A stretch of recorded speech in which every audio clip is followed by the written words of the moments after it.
أشهد أن لا إله إلا الله أشهد أن لا إله إلا الله أشهد أن محمدا رسول. Una manera de entender cualquier civilización es la contemplación de una obra de arte que encierra en sí misma la esencia de todo su legado. La grandeza de la cultura árabe en España encuentra su mejor expresión en la Mezquita de Córdoba. Este monumento religioso, único en Occidente, ha sobrevivido al paso del tiempo, convirtiéndose en un símbolo de los principales acontecimientos de la etapa musulmana en la península ibérica. Su origen y las sucesivas ampliaciones coincidieron con los momentos históricos en los que el poder musulmán estaba más consolidado.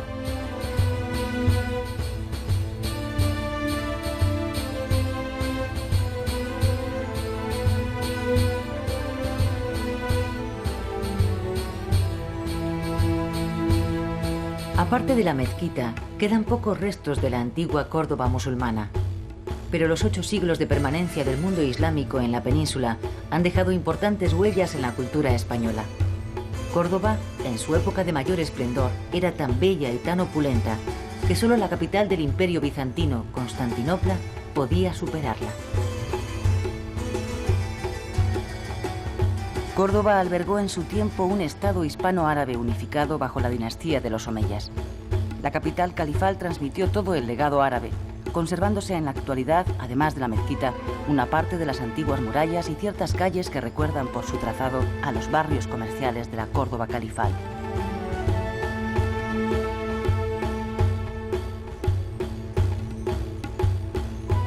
Sería Abderramán I, en el año 785, quien mandara construir esta mezquita de nueva planta sobre el emplazamiento de la antigua iglesia de San Vicente, compartida hasta entonces por musulmanes y cristianos. La ciudad de Córdoba se iba a convertir, durante casi 3 siglos, en la capital de la España islámica.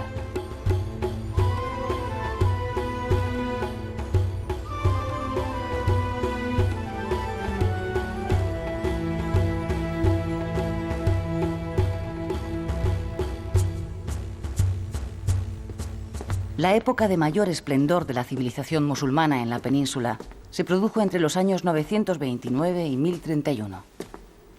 Durante esa etapa, el ya desaparecido Palacio de Medina Azahara, construido a las afueras de la ciudad de Córdoba como sede de los gobernantes árabes, disponía de más de 4.000 columnas de mármol, paredes incrustadas de piedras preciosas, fuentes, jardines. Fue entonces cuando se llevaron a cabo los intercambios de embajadas entre Córdoba y otros centros de poder. Las relaciones amistosas con el Imperio bizantino sirvieron para asentar el califato andalusí. Los embajadores enviados a Córdoba por el emperador germánico Otón I y por Hugo Capeto de Francia llevaron la fama del esplendor de Al-Ándalus por todos los rincones de Europa.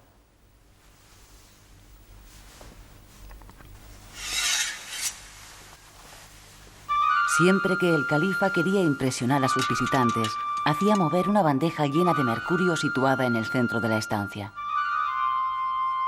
Entonces, el mercurio se reflejaba en el techo dorado y en los bloques de alabastro traslúcido del salón califal, provocando el asombro de todos los presentes.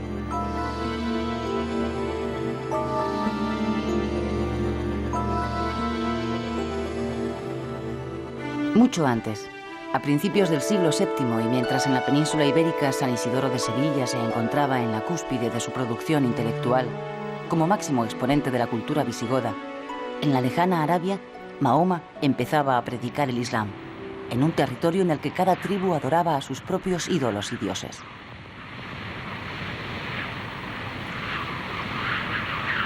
El islamismo, junto al judaísmo y el cristianismo, constituye una de las 3 grandes religiones monoteístas. Se trata de una religión basada en 5 principios: la fe, la oración, el ayuno, la limosna y la peregrinación a la Meca. El Islam niega a Jesucristo como Hijo de Dios y proclama a Mahoma como el gran profeta de Alá, que es la denominación que los musulmanes dan a Dios. Por aquel tiempo, las representaciones de todas las deidades existentes fueron destruidas y la piedra negra quedó como único símbolo de la nueva religión, y centro de peregrinación para millones de musulmanes. A partir de entonces, el credo fundamental del Islam, no hay más Dios que Alá, constituyó el estandarte de la expansión vertiginosa de sus ejércitos.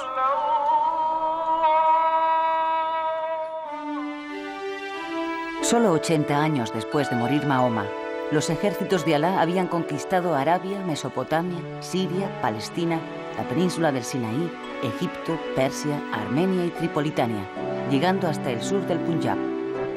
La ciudad de Damasco se convirtió en la capital del nuevo imperio islámico.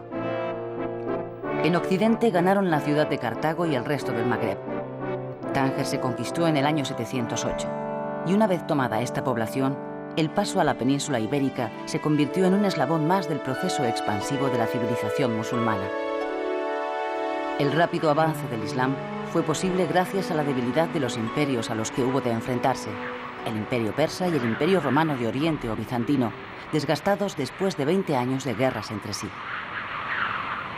Gibraltar debe su nombre al caudillo árabe Tariq, Yebl al-Tariq, que desembarcó en la península ibérica en el año 711 al mando de unos 10.000 hombres, en su mayoría bereberes del norte de África, recién sometidos y convertidos al Islam. El último rey visigodo, don Rodrigo, se enfrentará a las fuerzas invasoras en la batalla del río Guadalete. Esta derrota de las huestes visigodas dejó Hispania a merced de los musulmanes, quienes en tan solo 4 años dominaban la práctica totalidad de la península.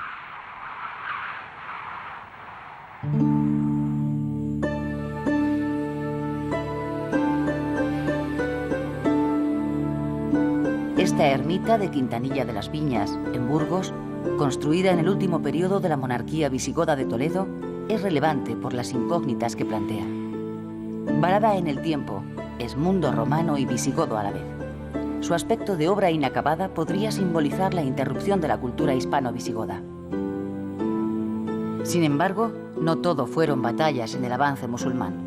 Las tropas islámicas entraron en muchas poblaciones sin ninguna oposición, bien como aliados de los hijos de Bitiza, o bien instalándose mediante pactos con los nobles del lugar. Entretanto, la población de la península ibérica asistía indiferente al hundimiento de la monarquía visigoda. Varios años después, en la crónica mozárabe del año 754, un autor anónimo tomó conciencia de lo que había supuesto la pérdida de Hispania. Aunque todos los miembros se convirtiesen en lenguas, no podrían expresar los males sin cuento que afligieron a Hispania.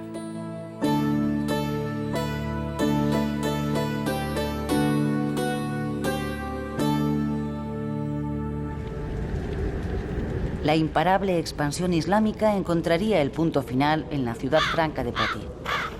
Su derrota en esta plaza, en el año 732, a manos de Carlos Martel, hizo desistir a los musulmanes de nuevos intentos de penetración hacia Europa. Desde ese momento, el control de la península ibérica se convirtió en el objetivo crucial del imperio musulmán en Occidente, pasando Hispania a formar parte del califato de Damasco.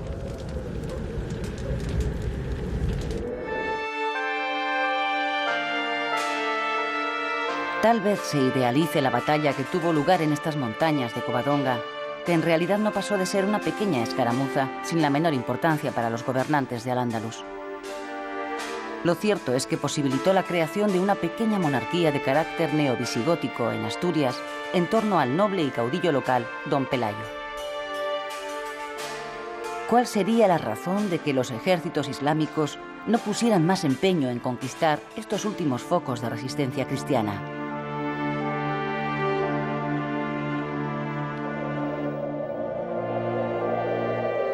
Este reino aprovechó la ausencia de guarniciones musulmanas en este área para extenderse hacia Cantabria y tierras galaicas en tiempos de Alfonso I.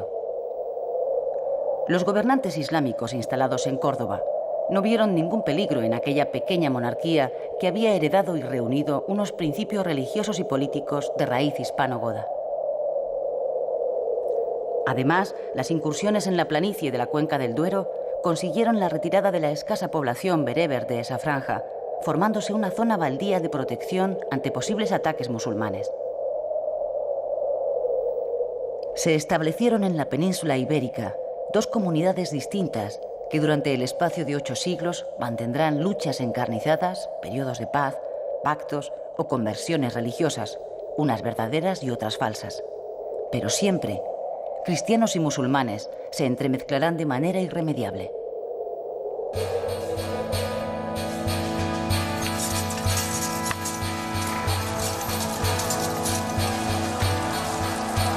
Estamos en manos de la fortuna, como las piezas de un tablero de ajedrez, en el que a menudo se ve al rey derrotado por un simple peón.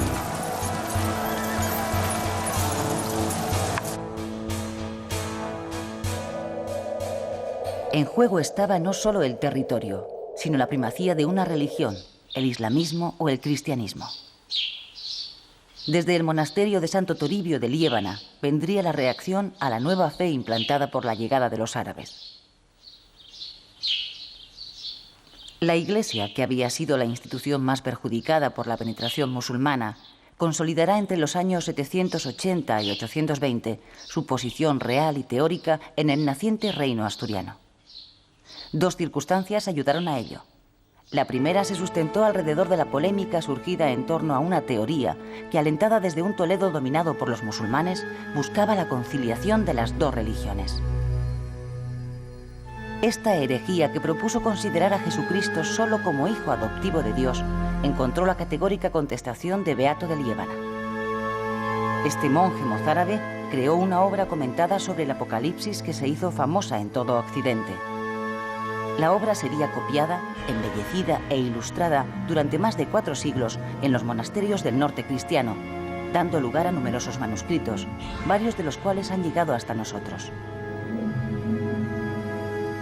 Las posteriores condenas de los concilios francos a esta teoría herética facilitaron el camino a los jefes eclesiásticos de Asturias para romper su dependencia espiritual respecto a la sede primada de Toledo. Una nueva iglesia, combatiente frente al Islam, apareció en los núcleos de resistencia asturianos.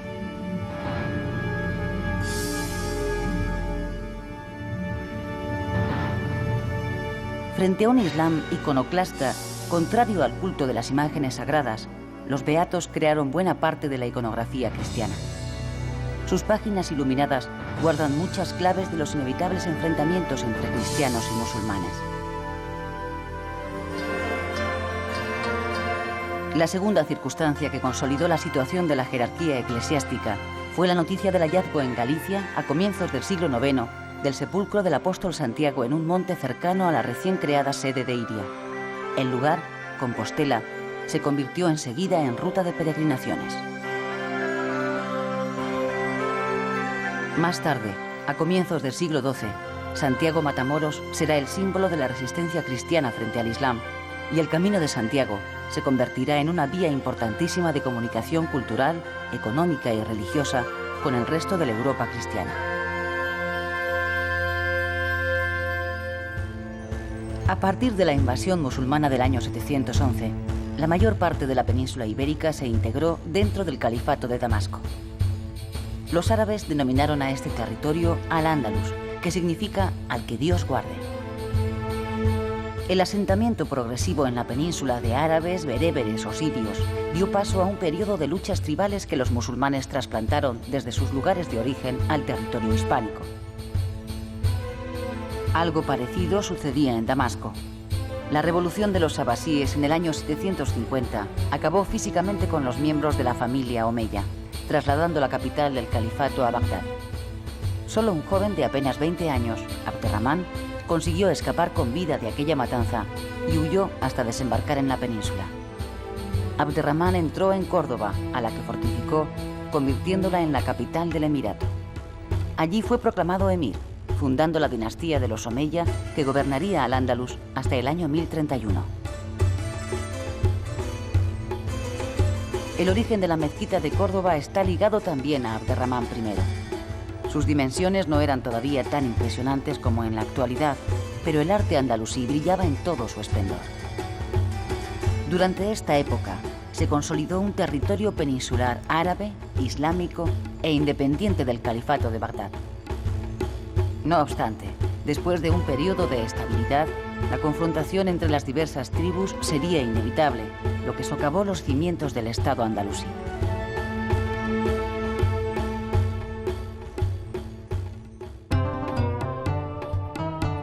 A la compleja composición de esta sociedad, que estaba formada principalmente por elementos de procedencia árabe y siria, habría que añadir el continuo goteo cada vez mayor de todo tipo de grupos procedentes del Magreb. Se trataba de un conjunto de familias de distinto linaje que arrastraron a la península sus odios ancestrales, lo que no les impidió apropiarse y luego repartirse las mejores tierras. En estos repartos, el elemento árabe salió muy beneficiado en comparación con el bereber. La aristocracia guerrera musulmana se iría transformando en una especie de nobleza territorial al adquirir la plena propiedad de la tierra o, en su defecto, el usufructo. En torno a esta aristocracia se formaría otro grupo heterogéneo compuesto por sus clientes o patrocinados, conocidos por el nombre de maulas. Otra comunidad era la formada por los judíos, los cuales alcanzaron su edad de oro bajo el califato. La tolerancia del Islam con las llamadas gentes del libro, judíos y cristianos, hizo que gozaran de una gran libertad económica y cultural. En cuanto a los no judíos de ascendencia hispano-goda, una gran mayoría se fue convirtiendo al Islam, acaso debido al incentivo que suponía para ellos una cierta promoción socioeconómica, siendo conocidos como renegados o muladíes. Por último, se encontraba un grupo cada vez más reducido de cristianos asentados en territorio musulmán, los mozárabes, que emigrarán hacia el norte en busca de la protección de los reinos cristianos. Hasta allí transportaron todos sus elementos arquitectónicos y culturales de influencia islámica. La iglesia de San Cebrián de Mazote, en Valladolid, es una buena prueba de ello.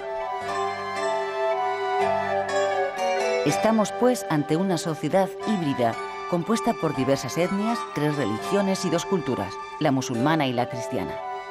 El azar de los encuentros y de las relaciones amorosas hizo el resto. Los poetas lo testimoniaron así. Entre las cristianas hay una escondida en las iglesias. El amor que hizo nacer en mí me hace vagar como un loco entre los claustros y los templos de los cristianos.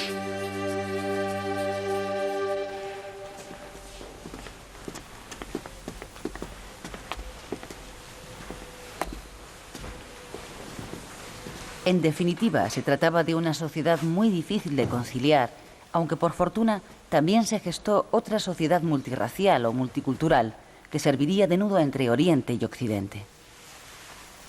Las conexiones de Al-Ándalus con el Oriente Islámico fueron siempre muy fluidas gracias al comercio y las peregrinaciones a la Meca. Así, se creó una unión espiritual entre los andalusíes y sus hermanos de Oriente, que produjo un intercambio cultural que a través de la península ibérica llegaría hasta el resto de Europa. Esta sociedad en continua mutación hizo de Córdoba un crisol que alcanzaría su apogeo en el siglo X. A partir del año 822, con Abderramán II, Córdoba fue un gran centro cultural en el que la historia, la literatura, la filosofía, la medicina y el arte encontraron el territorio idóneo para su desarrollo y el lugar desde el que influiría en la sociedad cristiana occidental. ودائي ليس يدريه سوائي ورب قادر ملك جليل. La lengua árabe se convirtió en sinónimo de lengua culta entre toda la población de Al-Ándalus.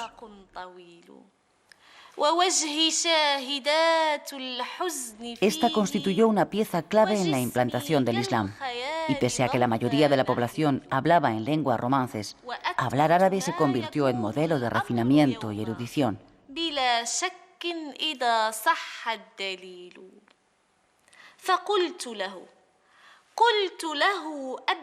Esa moda de aprender árabe sería denunciada por el mozárabe Álvaro de Córdoba, quien en pleno siglo IX exclamaba: Muchos de mis correligionarios leen poesías y cuentos árabes y estudian las obras de los filósofos y teólogos mahometanos no para rebatirlas, sino para aprender a expresarse en el lenguaje árabe más correcta y elegantemente.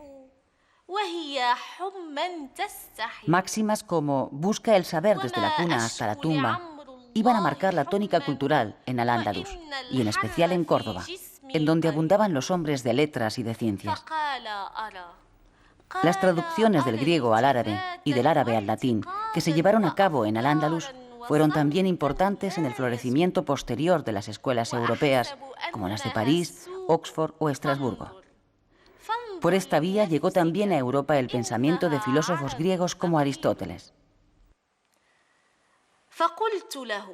قلت له كلامك ذا محال فما للدمع من عيني يسيل.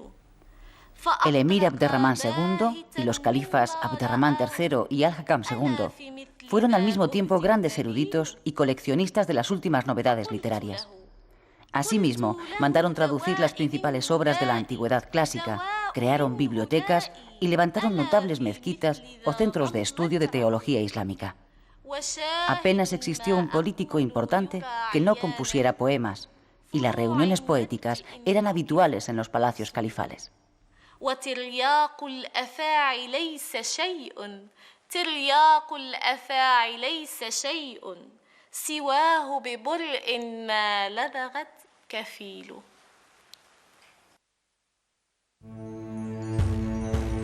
Todo este acervo cultural ocurría en el interior de unas ciudades hispano-árabes que no se diferenciaban apenas del resto de las ciudades musulmanas. Córdoba llegó a albergar una población cercana a los 100.000 habitantes en una época en que París o Roma apenas llegaban a los 40.000. Aunque el campo continuaba siendo la base del asentamiento de la población, pronto las ciudades adquirirán el máximo protagonismo gracias al desarrollo de sus actividades mercantiles. La Medina constituía el núcleo fundamental de la ciudad islámica. El trazado de sus calles era irregular, semejante a la disposición de un campamento beduino en el desierto. El zoco llenaba de griterío el corazón de las ciudades árabes. En el núcleo de la ciudad antigua de Granada aún se conserva una antigua alhóndiga, conocida como el Corral del Carbón, en donde se realizaban las transacciones comerciales de los arrabales. Un conjunto de calles habitadas por gentes pertenecientes a un mismo grupo religioso o étnico o a una misma actividad económica constituían un arrabal o barrio extenso, que venía a ser una pequeña ciudad.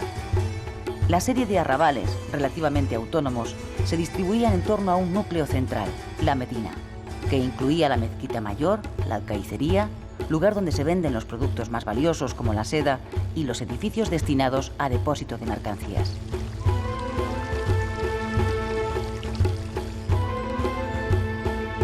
Entre las edificaciones de la ciudad árabe destinadas al uso público destacan los baños. Herencia de las termas romanas, los baños musulmanes eran lugares muy frecuentados en donde se purificaba el cuerpo a la vez que se hacía una cierta vida social. Los abundantes baños andalusíes, como en el resto del mundo islámico, constituyeron unos centros de higiene y reposo que fueron muy escasos en los estados cristianos de la Europa occidental en la Alta Edad Media. Los baños árabes solían tener de 3 a 4 salas, vestíbulo o zaguán, que era el lugar de descanso, sala de reposo, sala templada y sala caliente. La ciudad andalusí responde a unas costumbres y a una mentalidad muy distinta de las poblaciones hispano-cristianas. Las características de las viviendas musulmanas influyen con sus exigencias sobre la totalidad del plano urbano.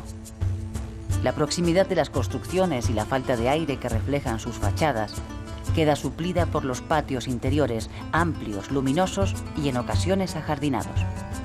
Así los podemos ver ahora en los patios andaluces. Para el musulmán, la casa es un refugio frente al mundo exterior.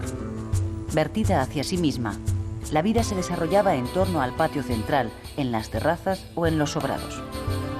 La casa árabe revela un deseo de intimidad y soledad notables.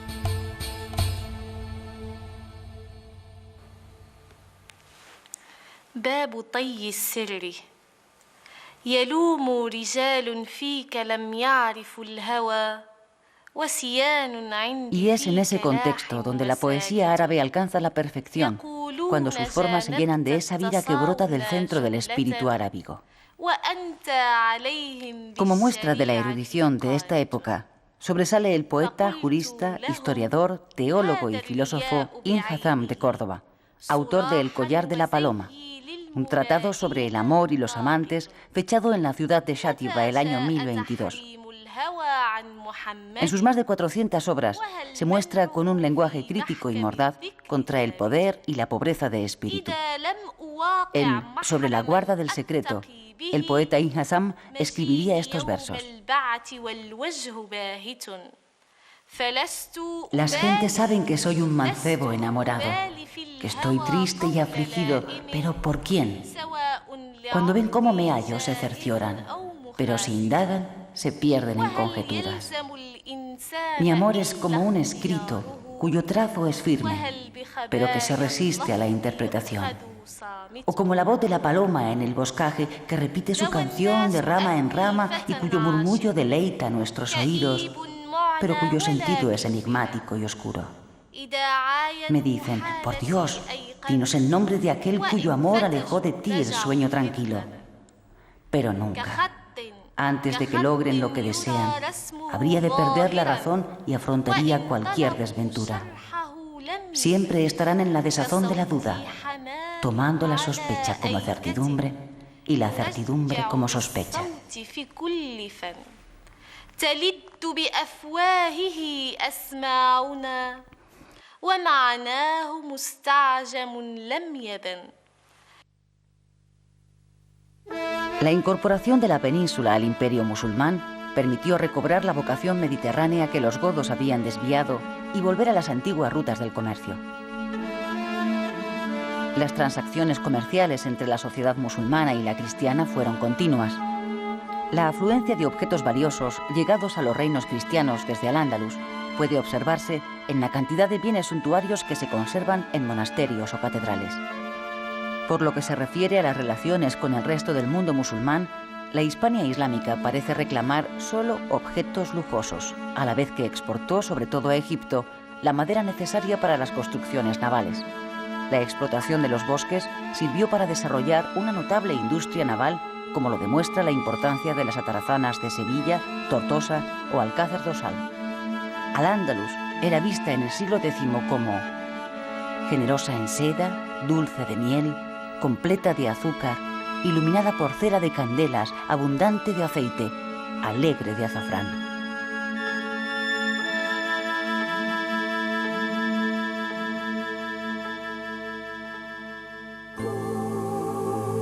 Los dirigentes de Al-Ándalus mostraron una gran preocupación por todo lo concerniente a las novedades científicas. En su época de mayor esplendor, los califas enviaron emisarios hasta las cortes orientales para que trajeran los últimos descubrimientos a Al-Ándalus. La cirugía árabe llevaba un adelanto considerable respecto a la latinoeuropea. Resultan sorprendentes las operaciones de enfermedades oculares. Los árabes hacían autopsias desde una época temprana y conocían tanto la antisepsia como el efecto del sueño producido por los narcóticos. Sin embargo, seguían considerando la intervención quirúrgica como último recurso a la que solo se debía acudir en casos extremos.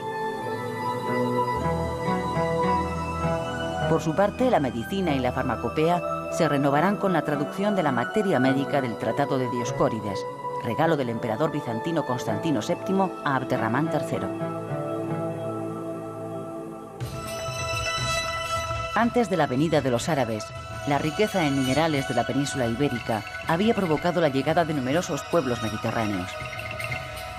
Los árabes continuaron con las explotaciones de épocas anteriores, como el hierro, plomo, mercurio u oro, que una vez tratados por manos artesanas expertas, hizo que se desarrollara una industria metalúrgica y una orfebrería cuyos centros más dinámicos se encontraban en los talleres fundados por Abderramán III en Medina Zahara. Estas ruinas pertenecen al poblado árabe de Bascos, situado en la provincia de Toledo. Los estudios arqueológicos han dejado al descubierto diversas dependencias que se corresponden con el trabajo de metales asociado a la minería. Además, el desarrollo de la industria artesanal contó con una cobertura de materias primas tan valiosas como el lino de la cuenca del Genil, la seda de Murcia y Granada o el esparto del área suroriental. Los brocados cordobeses, los repujados de cuero, los trabajos del vidrio o el papel constituyeron un importante apartado de la industria islámica. Las técnicas hidráulicas existían ya desde los tiempos romanos. pero los árabes perfeccionaron su funcionamiento completando un ingenioso sistema de acequias o de norias como la de Alcantarilla, en Murcia. Los árabes se hicieron acompañar de agricultores originarios de Siria y del norte de África, regiones en las que se practicaba el arte de irrigar tierras de secano por medio de canales, aljibes, pozos con garrucha y fosos de filtración. Entre las producciones más importantes de la agricultura peninsular estarían los granados, el arroz, la caña de azúcar, el algodón y los naranjos. La trilogía mediterránea, constituida por el trigo, el olivo y la vid, siguió siendo la base agrícola de los musulmanes. El patio de la mezquita de Córdoba mantiene los 4 árboles que mejor caracterizan la arboricultura musulmana: el olivo, el ciprés, el naranjo y la palmera. Además, los musulmanes introdujeron otros muchos cultivos, plantas y árboles frutales.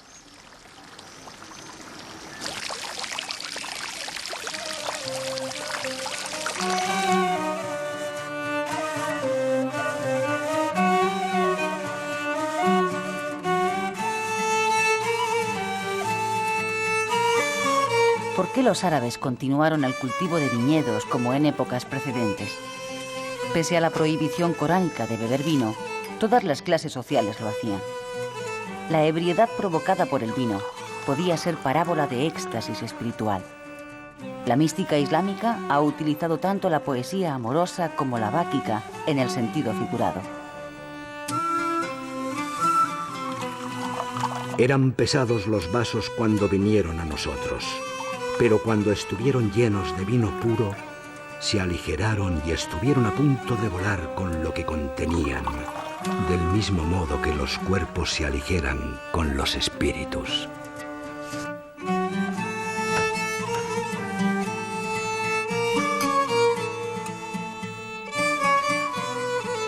Parecido a lo que ocurre en la actualidad, el consumo y disfrute del vino estaba presente en las relaciones sociales de la España musulmana.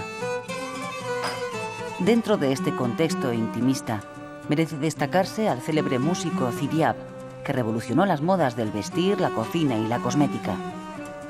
Ziryab era un virtuoso del laúd, que estableció también un orden al presentar los platos, empezando por las sopas, siguiendo por las carnes y los pescados, para terminar con diferentes dulces a la moda oriental.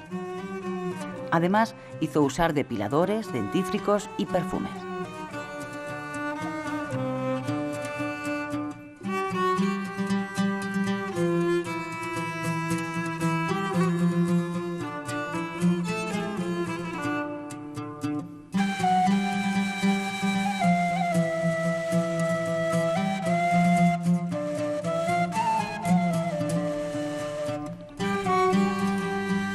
Poesía, música y baile se adueñaban habitualmente de las veladas en los palacios de Al-Ándalus.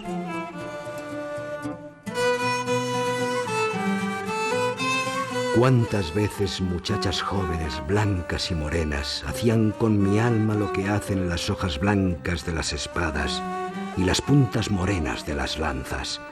Una de ellas pasaba la noche sirviendo el vino embriagador de sus miradas, y en otros momentos el de su copa o el de su boca.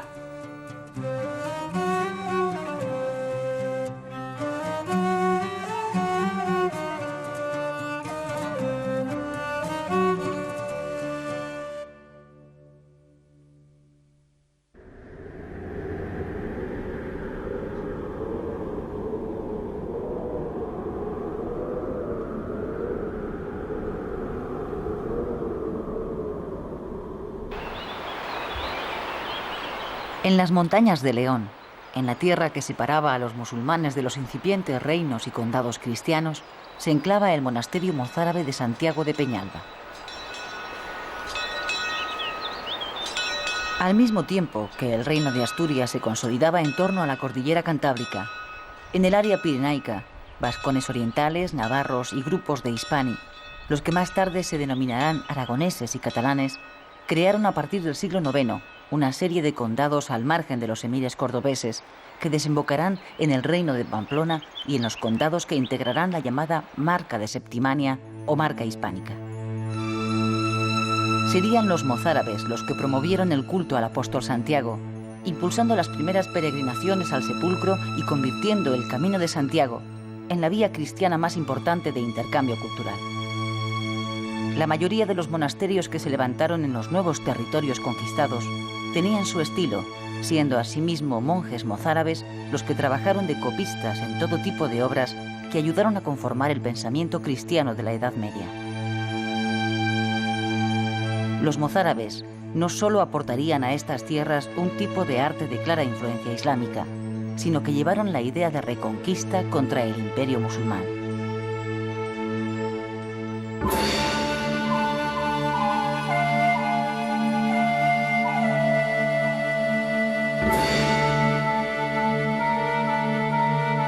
En el año 929, Abderramán III, después de sofocar varias rebeliones, aprovechó la crisis que se estaba viviendo en el califato de Bagdad para proclamarse califa y desligar definitivamente al Andalus del Oriente Islámico, iniciándose de esta forma la Edad de Oro del Islam andalusí. Gracias al florecimiento del comercio y la industria, la ciudad de Córdoba había crecido tanto que la mezquita no podía dar ya cabida a las multitudes que acudían a ella, siendo necesario ampliar sus dimensiones. La parte más grandiosa, a la que pertenece el mihrab y las capillas abovedadas, fue edificada por orden de Al-Hakam II.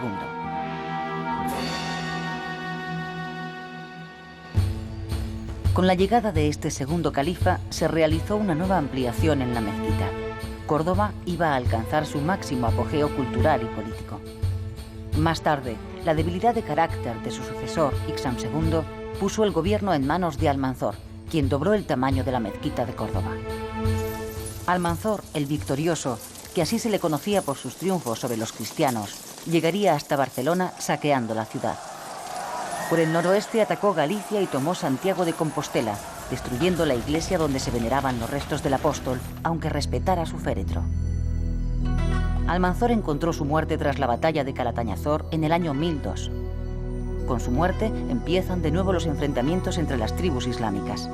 A consecuencia de estas luchas, el palacio de Medina Zahara sería saqueado, y la misma suerte corrió el otro palacio que Almanzor se hiciera construir en el lado opuesto de la ciudad. El caudillo árabe combinaba el arrojo que le permitió emprender 52 campañas victoriosas con el ademán cortés y las maneras seductoras. Le acompañaban en sus expediciones numerosos poetas y escritores que irradiaban y magnificaban sus hazañas bélicas y también sus rasgos de virtud e ingenio. Una vez desaparecido el espíritu unificador de este dirigente árabe y con el poder de Córdoba en disputa, se produjo la disgregación del califato en una serie de pequeños estados que se conocerán como reinos de taifas.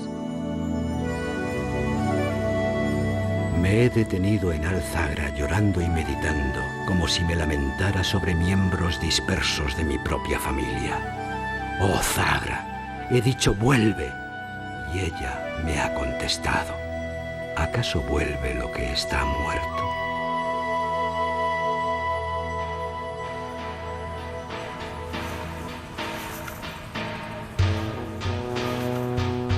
Con la desintegración del califato de Córdoba, los reinos cristianos que se habían replegado durante las acometidas feroces de Almanzor volvieron a tomar la iniciativa. Los movimientos de sus peones, alfiles, caballos, damas o torres resultaron mucho más eficaces, aunque el jaque mate no se iba a producir hasta pasados 4 siglos. Las espadas desnudas del relámpago jugaron como piezas del juego del ajedrez en manos de los jugadores.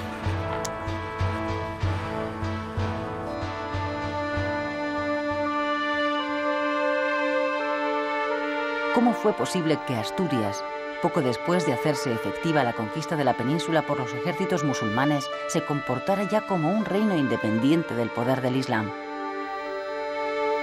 Asturias puede considerarse como un intento de continuidad del reino visigodo. Según la tradición, en Asturias se refugiaron restos del ejército visigodo, clérigos huidos de la invasión musulmana y nobles que habían sufrido el despojo de sus posesiones. El carácter beligerante del nuevo reino asturiano se hizo realidad cuando Alfonso II el Casto saqueó la ciudad de Lisboa y con el botín arrebatado a los musulmanes embelleció Oviedo. A Alfonso II se debe también que el reino astur dejara de pagar tributos a los musulmanes, así como su independencia eclesiástica de la sede de Toledo, que estaba bajo dominio musulmán. A principios del siglo X, el traslado de la capital desde Oviedo a León constituyó toda una declaración de intenciones que los árabes, absorbidos por las continuas luchas internas, no supieron repeler. El combate que tuvo lugar en las llanuras de Simancas afianzó las posiciones del reino asturiano en el Valle del Duero. Quizá esta fuera la mítica batalla de Clavijo, en la que la aparición del apóstol Santiago determinó la victoria cristiana, refrendándose así el carácter de cruzada en la lucha contra el Islam.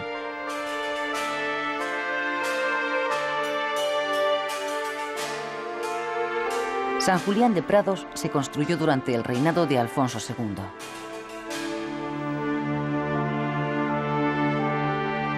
El arte asturiano va a estar directamente vinculado a los reyes de la monarquía asturiana. La concentración de poder en sus manos, unido a su fervor religioso, hizo posible la creación en pocos años de un gran número de edificaciones civiles y religiosas en un espacio geográfico pequeño. El actual templo de Santa María del Naranco, antiguo palacio de Ramiro I junto a la iglesia de San Miguel de Lillo, son los máximos exponentes del prerrománico asturiano, conocido como arte ramirense.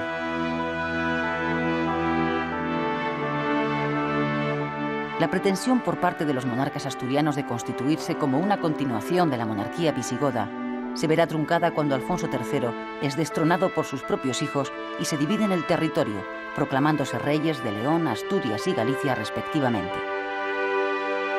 Simples vicisitudes históricas permitieron a Ordoño II reunir bajo su cetro a Galicia y León, y a su muerte, su hermano Fruela II de Asturias reconstruyó la unidad del territorio bajo el nombre de Reino de León. Pero los condes de los territorios más orientales, los de la zona de Castilla, mantendrían una actitud desafiante con su soberano, que culminará cuando el conde castellano Fernán González reclame la independencia de su condado. Un territorio que, repoblado por cántabros y vascones, estará llamado a convertirse en pieza esencial en el mosaico cristiano peninsular como Reino de Castilla a partir del año 1037.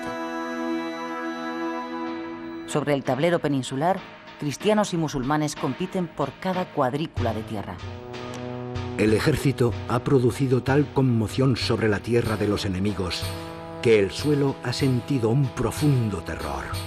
Se veía el agua de las hojas de las espadas inclinarse al correr y el tizón del fuego del valor arder violentamente.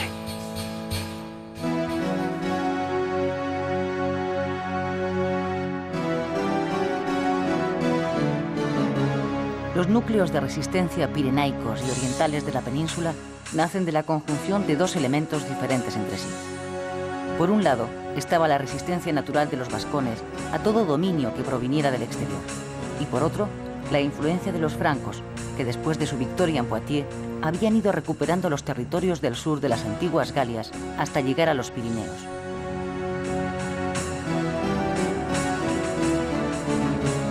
El interés de Carlomagno por asegurar la frontera sur de su imperio le llevará a traspasar los Pirineos en un intento de someter a los vascones de Pamplona. Malogrado el intento franco de tomar Zaragoza, a su regreso, la retaguardia del ejército de Carlomagno sería derrotada en el paso de Roncesvalles por los vascones.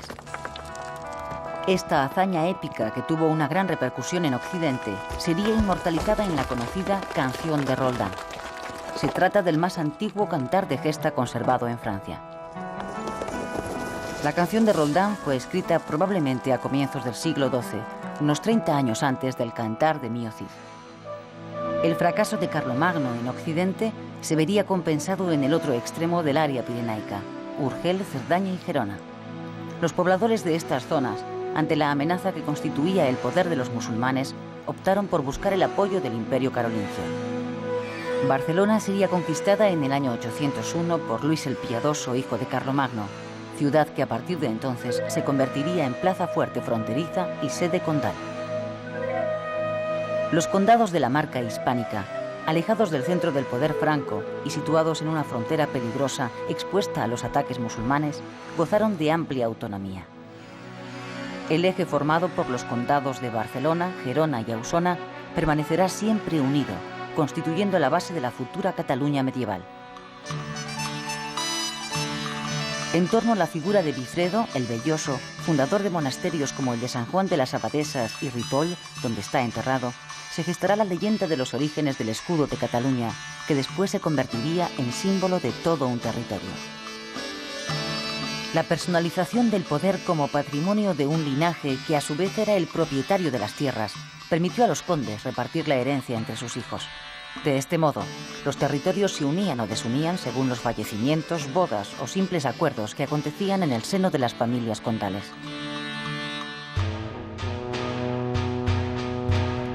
La estrategia cristiana de ocupación del territorio avanza lentamente, movimiento a movimiento.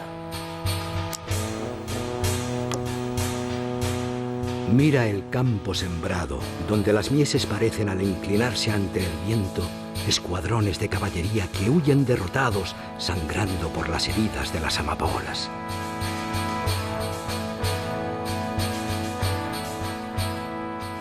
Un tercer lugar de resistencia cristiana se formará alrededor del alto valle del río Aragón y de los actuales valles de Navarra y el País Vasco.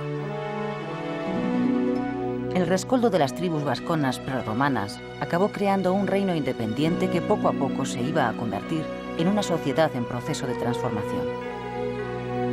Los señores de la tierra y de la guerra, dominadores de un campesinado sometido a servidumbre, serán la base de una sociedad que irá cambiando por la impronta cristiana debido a las estructuras eclesiásticas como la parroquia o el monacato.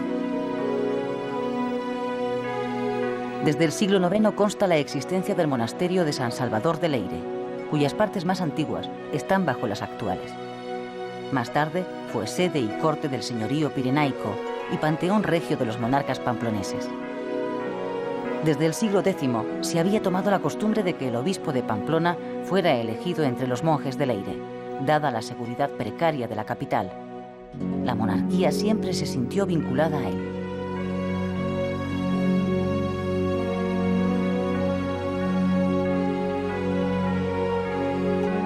Sancho Garcés I sería el creador del reino de Pamplona y de una estirpe de reyes que durarán 6 generaciones. Pamplona fue desde el principio raíz y capital del reino que aglutinó una serie de territorios en el espacio político pirenaico occidental, creados en torno a la ciudad y a su sede episcopal. Sancho III el Mayor sería el fundador del monasterio de Suso, que situado en La Rioja, muy cerca de Navarra, acogerá el origen del idioma castellano. En ese momento, los dominios del rey pamplonés abarcaban desde Palencia hasta Roda de Isávena, mientras que la frontera con el Islam pasaba por poblaciones como Loarre, Murillo, Biel o un castillo.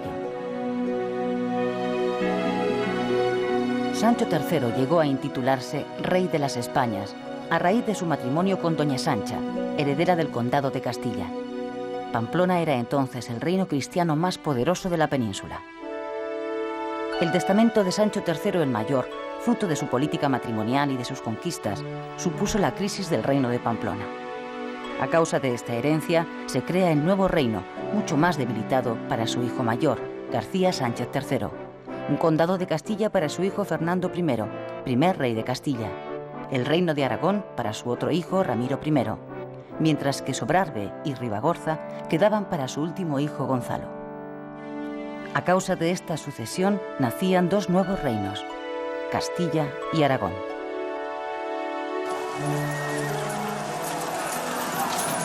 Las lanzadas han dejado en los párpados heridas cubiertas de legañas y han transformado las puntas de las lanzas en mechas.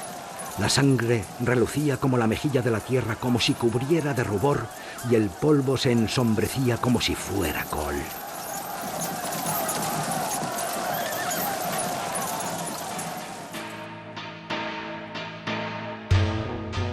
Después de la muerte de Almanzor y con la división del califato en reinos de taifas, el poder de los musulmanes se debilitará, mientras que los cristianos del norte peninsular acumulan cada vez más fuerza y poder. Sin embargo, las espadas continúan en todo lo alto. Musulmanes y cristianos habrían de combatir aún en innumerables ocasiones hasta dar por acabada la larga etapa de dominio islámico en la península ibérica.